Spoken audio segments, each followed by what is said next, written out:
spending in foreign currencies through international credit cards will now be covered under the Reserve Bank of India's liberalised remittance scheme. Until now, Indians were allowed to remit a maximum of $250,000 per annum abroad without requiring RBI's authorization.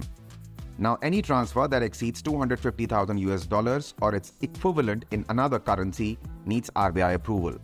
Previously, the LRS limit did not apply to the use of international credit cards for paying for expenses incurred when travelling outside of India. In the Union Budget 2023-24, TCS rates for monies sent under LRS for purposes other than for education and medical expenses and for international vacation packages were increased from 5 to 20%. On July 1, 2023, the higher tax rates will come into effect. Under the LRS scheme, Indian residents are allowed to remit up to $250,000 per year without any prior approval from the RBI. Banks deduct tax collection at source or TCS on foreign remittances. So basically, TCS is collected by the seller at the point of sale. So now, here's what you need to keep in mind while using an international credit card while traveling abroad. Effective from 1st July 2023, Indian travelers booking international travel outside of India will encounter a significant change of a 20% tax collected at source. This tax will be collected by authorized banks or travel agents for international travel tour bookings done on credit cards.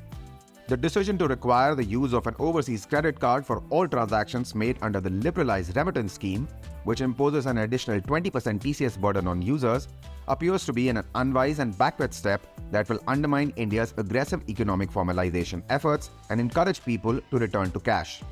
This decision will affect hundreds of thousands of leisure and business visitors who will need to budget an extra 20%, which will strain cash flow, increase spending, and possibly make it more difficult for individuals to move freely as more and more Indians start traveling abroad for work and touristic reasons.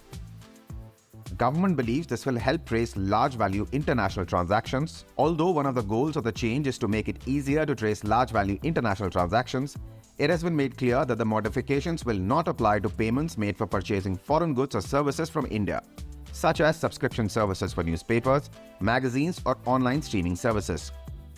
Given that TCS deducted from a person's tax due, the move will also result in a significant compliance burden and mountains of paperwork as refund requests mount.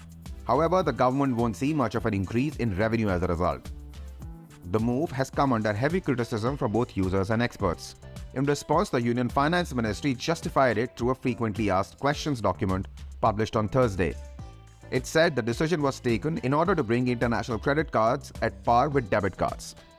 Several users on Twitter pointed out that the new rules will affect almost everyone at a time when business as well as personal expenses are done on personal credit cards then reimbursed. Some of them pointed out that not only will the change lead to more headaches for the citizens, it will likely reverse gains made in the area of cashless transactions.